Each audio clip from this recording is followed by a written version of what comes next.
have a message for the 144,000, the true chosen ones.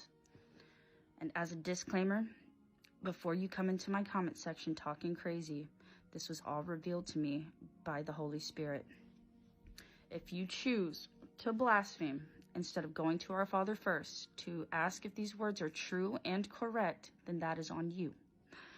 You'll have to account for all of the things you say on Judgment Day. Everything stated in this came straight from the Ruach HaKodesh. I highly advise you to seek confirmation before speaking, please. Because I know as humans, we're blind and deaf, but some of you right now need to be mute too, okay? So to the 144,000. 96,000 of you are about to go into the wilderness to be nourished for a period of 1,260 days. Look at Revelation 12 for reference. This is the Church of Philadelphia, one of the olive trees and one of the golden lampstands that stand before the King of the earth. This tribe of people are what's known as the barley harvest.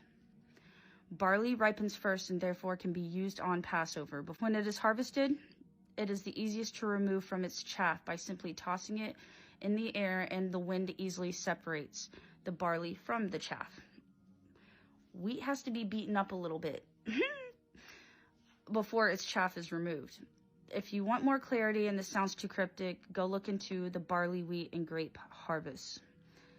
I had a dream 2 weeks ago where I saw the coming eclipse. Me and my family were driving, and I saw out of the window of a sunroof.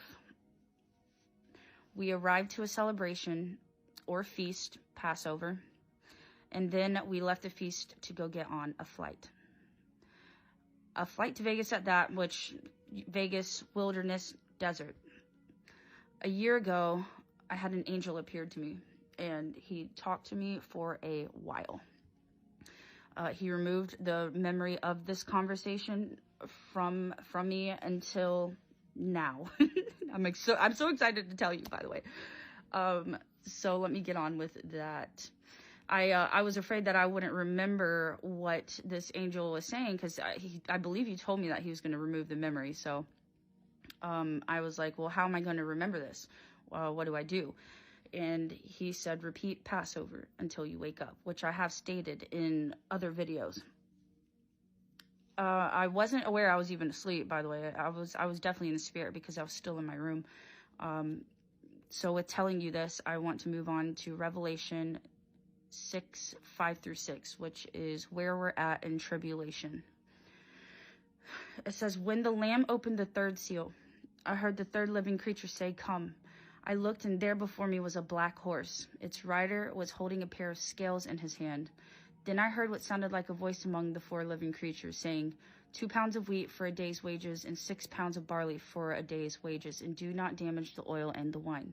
And I'm going to tell you exactly what this means.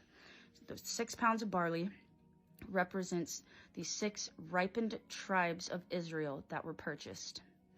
2 pounds of wheat are the 2 tribes of Israel who ripened early. Oil represents a pressed olive, the sleeping tribes of Israel.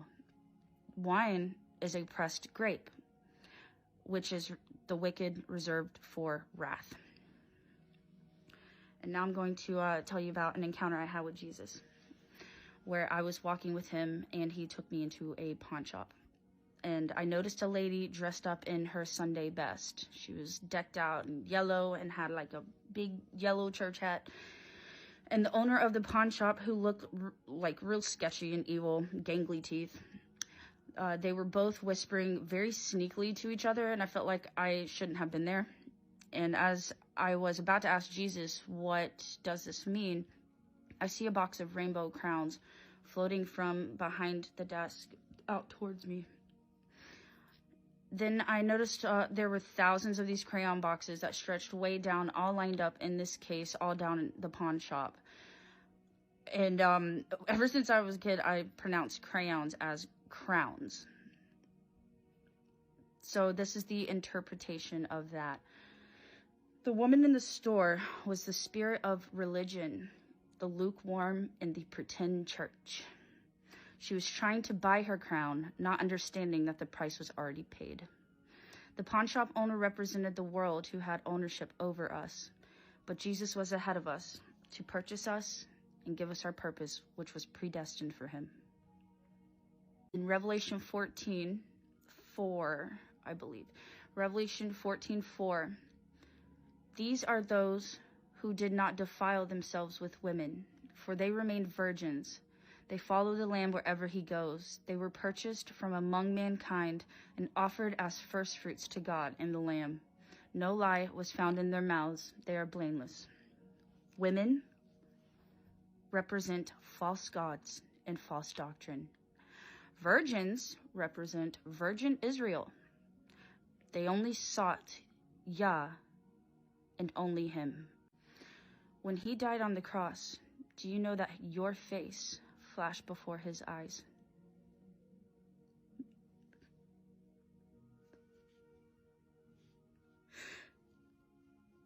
As he was being